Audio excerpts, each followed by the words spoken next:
Welcome to another episode of Masked Monologues, the anonymous podcast dedicated to creatives. Each week, I dive into conversations with a diverse array of creatives from various industries to explore their unique processes and stories. If you're enjoying the show and want to support us, please consider leaving a review or sharing it with a friend. Hello, and welcome back to another episode of Masked Monologues. Today, I am joined by Rory Londer. He's going to tell us a bit about himself and what he does. Would you mind introducing yourself, Rory? My name is Rory Londer, and I'm from Rochester, Minnesota. And I've spent about 6 months now, ever since the release of a book that was made my life story. And I've been spending the majority of my time speaking to crowds, whether they be small or large, and sharing my journey from homelessness, addiction, and now today living with stage 4 lung cancer. And really focusing on the perseverance and my dedication to continuing on and continuing the fight and not let any of this stuff define me as I move still in a forward direction in life. Now, I would love to speak a little bit about your story and your book. Can you tell me why you decided to write the story and how you started out as a writer? So the story was very unique how it came to be. I actually co-authored, so I didn't directly write the story, and I believe that's what makes it so authentic and real and pure. And what happened, somewhat sadly, is when I was diagnosed with cancer, I had been approached by a teacher at a local school called the ALC, the Alternative Learning Center. And it's the school where kids have either had trouble in high school, they've had trouble with learning, or they've had drugs, or maybe they're pregnant, or they just had a real rough go at life and they're just not getting along in public school. And here in Minnesota, they end up in what they call the ALC, which still gives them a chance to do what they need to do. So as a person in recovery in our community, I've been taught many years ago that you go out and you share your story and you share the message and you talk about addiction and you talk about it's kind of part of staying sober. It was one of the tactics that we've learned that it seems to work when other things don't, is by doing that, by not getting out of ourselves and helping in the community. So I was only doing as I was told for many years. But again, when I was diagnosed with cancer,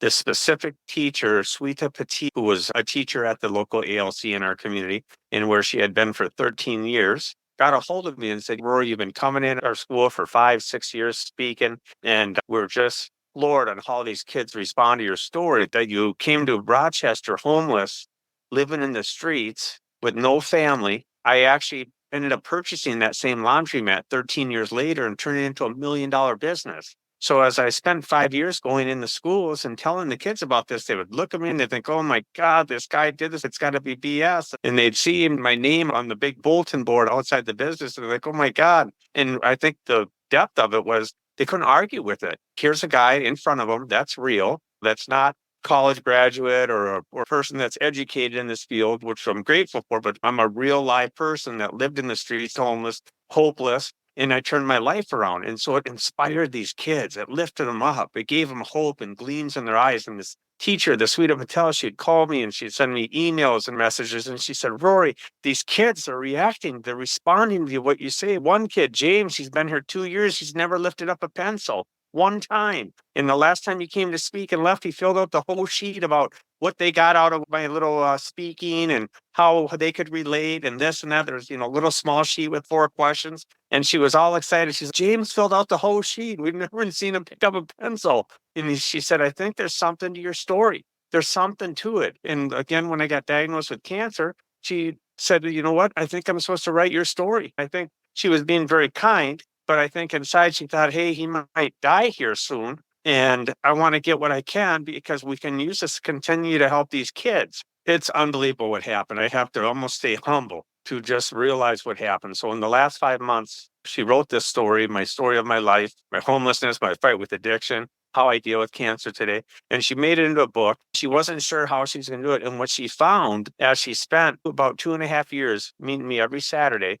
she found that as she was listening to me, she was hearing these lessons and things that I was learning, the things that I learned in life that helped me to change, to help me become the man that I am today. And she started using some of those tactics and ideas and thoughts and inspirations and whatnot in her personal teaching career. And she took them into the classroom and she came to me and she said, Rory, I'm starting to have success with these kids that we couldn't even get through to, and they're listening. There's all kind of chapters in this book, simple things like sometimes the people that the hard cases, like these people that are struggling and they're really a drug addict or whatever. I've always looked at it as sometimes those hard cases or those people that are the worst off.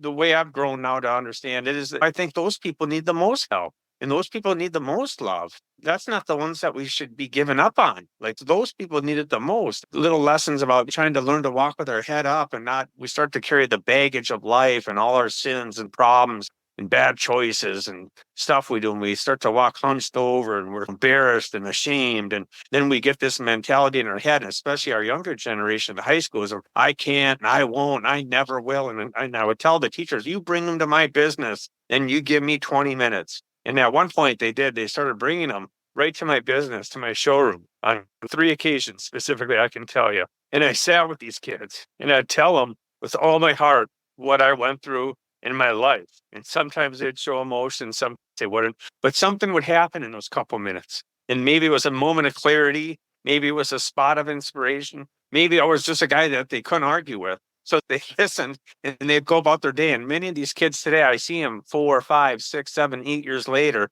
and they're a manager in a restaurant or they're running. And it's unbelievable to see that sometimes if you just take a second and treat people like they're a human being, take a minute for someone that's struggling, that's in a bad place, especially if you've got a good life. Your life's pretty good and you got a roof over your head and some food in the fridge. In our world today, because it is so broken, if you can spend a little bit of time every week or a couple minutes or whatever and just do something to help someone else, even if it's something small, because it was those little things. It was these moments and these relationships that I had with people that helped lift me up and make me feel like a person again and make me feel part of.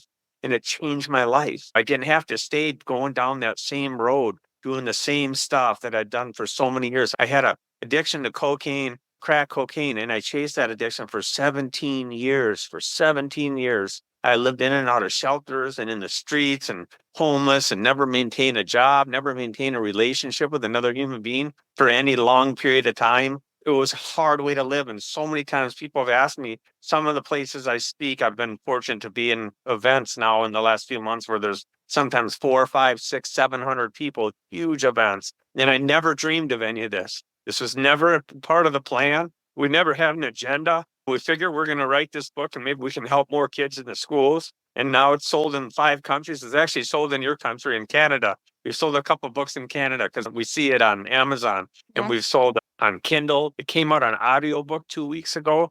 Blown away what's happened with this and how quick things are happening. And again, we never planned any of it. And people ask us, how much is it? And they said, you can sell books for $17.99 or $10 on Amazon. We're like, $10. We want to sell them for $10. So we have no interest in making money. The world, and I want to say it like that because at this point, since we've sold in other countries, I think it's fair. I get to say that now. But the world is responding to the story. And it's not that it's about me. It's about the stuff that's happened. And it's about the relationship between Swita and I. And I always continue to tell people, it's not that I'm special and I know something great or anything. That is not at all what it is. But the story in this book is touching people everywhere around the world. And daily we get responses on Messenger, Facebook, Instagram of people, how they're blown away, how it's helped them or helped their family or helped.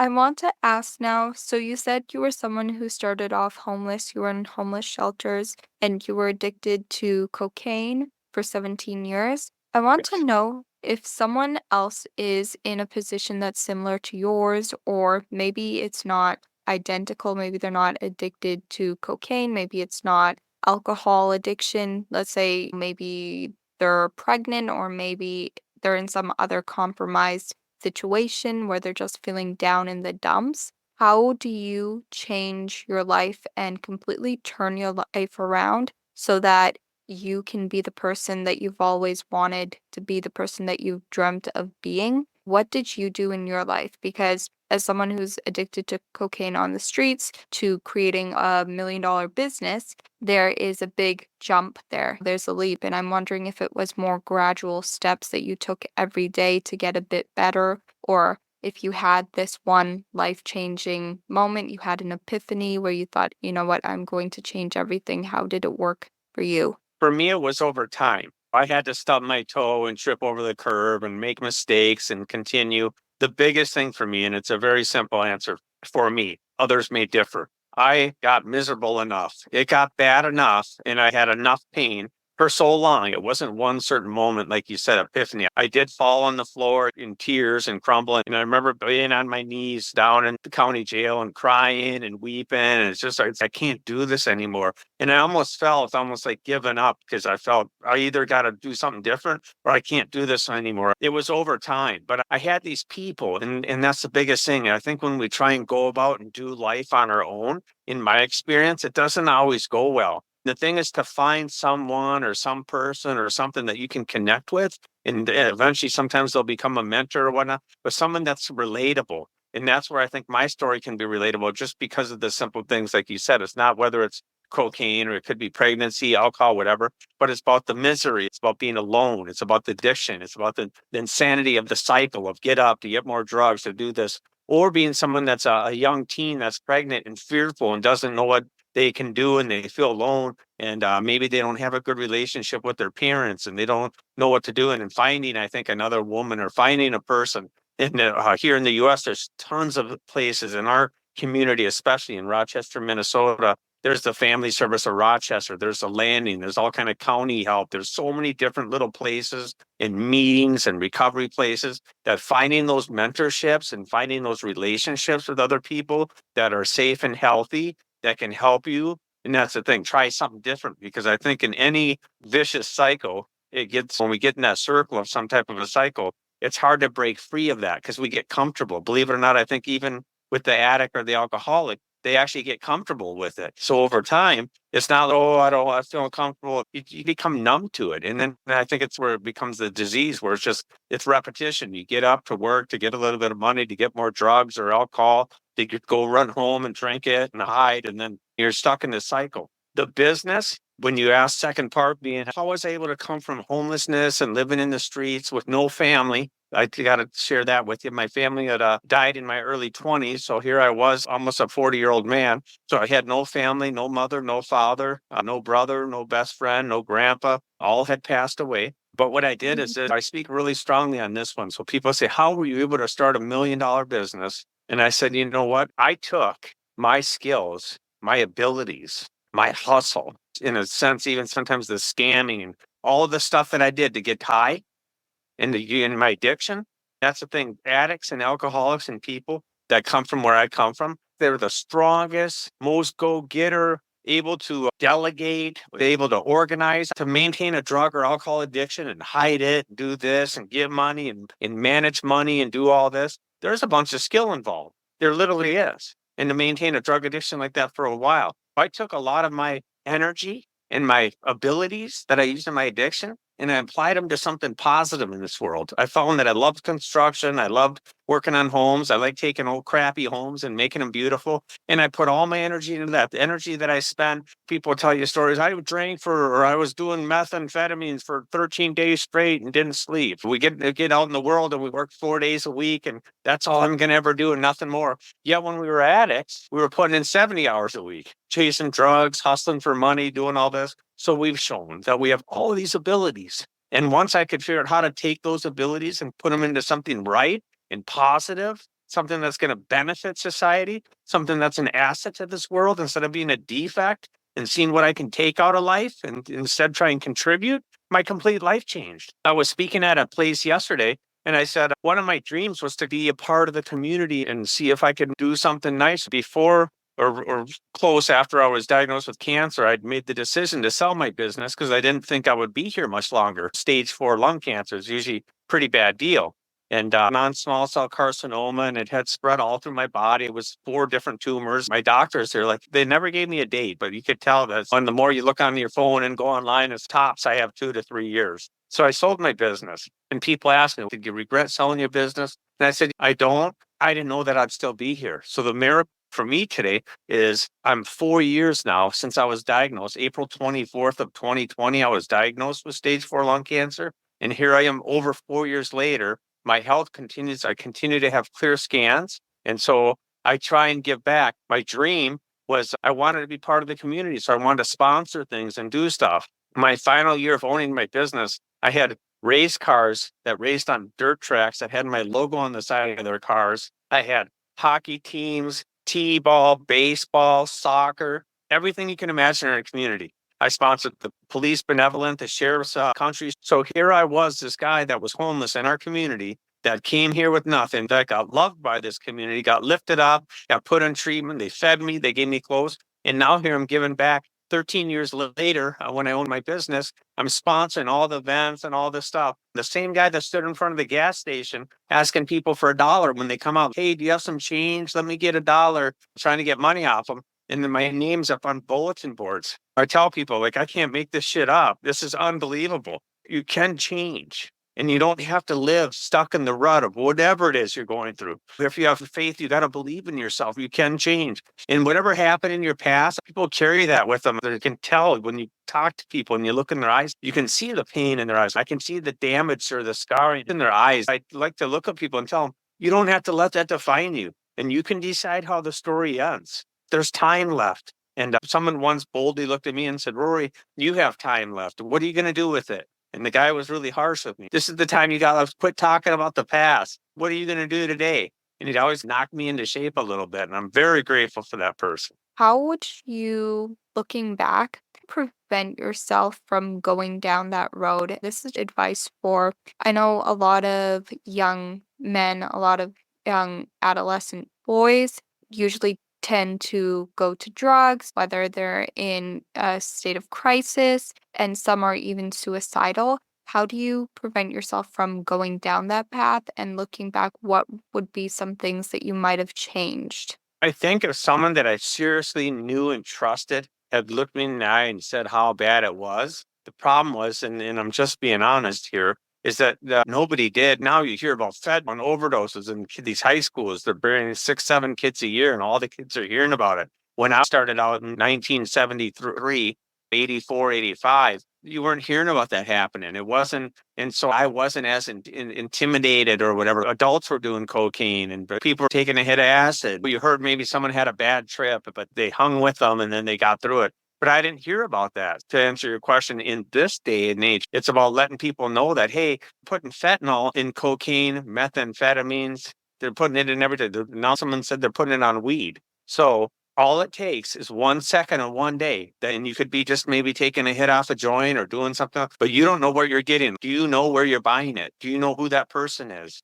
Do you know that it's okay? Because I have friends that the marijuana has become legal here in the US and they're like, oh, but it's cool and it's legal and I buy it from, but how do you know for sure the source? How do you know that it's okay? What could I do to not do it? I don't think we really truly, any person has a mental defense. Sometimes people are suicidal, so they're more apt to get into it or they feel left out. There's also just the peer pressure. You're out at a party, you're 15, and your two best friends do a line and you're sitting there. And then you end up doing one just because they are. You weren't even anticipating it. You just don't want to feel different. So I think having a true person that you believe and have faith in or you respect telling you, hey, this situation is not like in the high schools when I speak, I tell these kids, I said, it's not a if thing. It's not if it's going to happen. It's going to happen. It's a when thing. It's when is it going to happen? So when it does happen, what are you going to do? Play it out in your mind. Oh, hey, I got to go. Because if you have any goals or dreams or things that you want to achieve in life, that 1 second, that one little bump or whatever that situation, if you're not prepared for it, it could change your life. And if you truly have dreams and goals in life and you want to reach them, these are things that you have to prepare yourself for. So when the time comes, not if, when that time comes, you already have an out. And I tell these kids, it sounds weird, but practicing a little sentence, oh, hey, no, my mom was just texting me. I got to get going. Sorry, maybe next time. Run your ass out of there. There shouldn't be a first time. I know when I was growing up, weed was addictive and things like that. It wasn't really frowned on too much. But nowadays, you have fentanyl, you have heroin, the opioid epidemic. You have these drugs that don't even mirror the drugs we had in my era. And I just can't imagine these poor kids. But here in the US, it's prevalent in the school system. They're everywhere in every school system, whether it's suburbia or inner city. That used to differentiate them. Not anymore, not in the US, not in Minnesota. There's drugs in every high school. It doesn't even matter where it is. And that's what our kids are up against. So I think letting them hear people, I think that have experienced it and being honest with them, not quoting stuff. Oh, it'll be okay. I think we got to go a little deeper and really look at these kids. And maybe it's a little bit like scared straight, getting up there and get crazy. But that's also, I think, fine because they need to know the truth. Our younger generation, they're super intelligent. I think people way underestimate our younger generation. They know when someone's lying to them. They know when someone's coming from a platform where they haven't been there and they don't truly know, but they're trying to preach it. I believe that our kids these days, they know that difference. And so having someone that really knows, that speaks, that's the game changer. That's what's going to help them because from my experience, just the last 5 months, I've had kids come up to me from these high schools. It's unbelievable. And I know all I did. And again, I don't think that I'm smart. I absolutely don't think I have anything figured out at all. But I know this. I got a story that's raw and real. And I'm willing to share it and continue to be raw and real and authentic. And it shakes them right in their feet, right out of their chair. So I think that's the gift in it. My last question is, did you ever repeat any sentences in your mind or have any sayings that encouraged you to keep persevering, especially when it was difficult to abstain from consuming drugs, when it was difficult to progress in life? Did you repeat anything in your head, or how did you go about it from day to day? Because I know it can be exceedingly difficult when you're addicted to something to say no to it. So I'm wondering how you said no to it and just kept going with it and didn't fall back into that vicious cycle. I played it out and I tell people that it's, you know what, play it out. Play it out. Okay, you go and you have one little drink, that becomes 14. And now you missed work and you're calling them late at noon. They're wondering where you are. Now your girlfriend or boyfriend or significant other is mad at you. You also, now you yourself, you let down. Here's the bigger one. It's not even about the people around you. Now you feel less than again. You feel like a failure. You feel like you let yourself down. All that self-doubt, all that mental health in our head stuff, now that's all kicked up. And so I would play it out. You know what I've done a lot in my life, and this is going to be a little weird, but I told you when we started this, I'm going to be honest with you. Through my journey, there were people that said things very negative to me. And one of them was, oh, you ain't never going to be nothing but a crackhead. You ain't never going to change. And sometimes when I'd be in those difficult times in business, for whatever reason, I would hear those voices, you ain't never going to be nothing. And so I fought hard. And I'm like, you want to bet that I'm not going to be nothing? You watch. I had 23 employees working for me, and the majority of them were also recovering addicts or drug people, and they were doing better and trying to change their lives. It was amazing. It grew into something wonderful. I found power in that negativity, however that can be explained. Some of those negative things that people told me and said to me, maybe because I didn't want them to be right, so I fought harder and I tried harder. That came up often during times of harshness. And then I do believe in a higher power. I believe in spirituality. And at times I would reach to my higher power, say a little prayer, say the serenity prayer, small things like that. But I'm not a super religious person, so I have to be careful with that. I don't want to say that I'm something that I'm not, but I find my higher power spiritually. I can go out in the woods and look at eagles and trees, and I can just be at peace with myself and have a faith that there's something up there that's got my back. So I get a little confidence from that. Thank you so much. I want to thank you for coming on to this podcast and sharing your story. I'm wondering if anyone wants to contact you, they want to visit your website, they want to get in touch, where's the best place to reach you? They can reach us at our website, which is www.com. Or if they're interested in me speaking or just following me a little bit on where I can be reached at Rory, RoryLonder, speaker, SPEAKER on Facebook. Thank you so much. Please leave a review or share it with a friend or family member, and we hope to see you next time. Thanks for listening to this episode of Masked Monologues. Don't forget to like and subscribe. See you next time.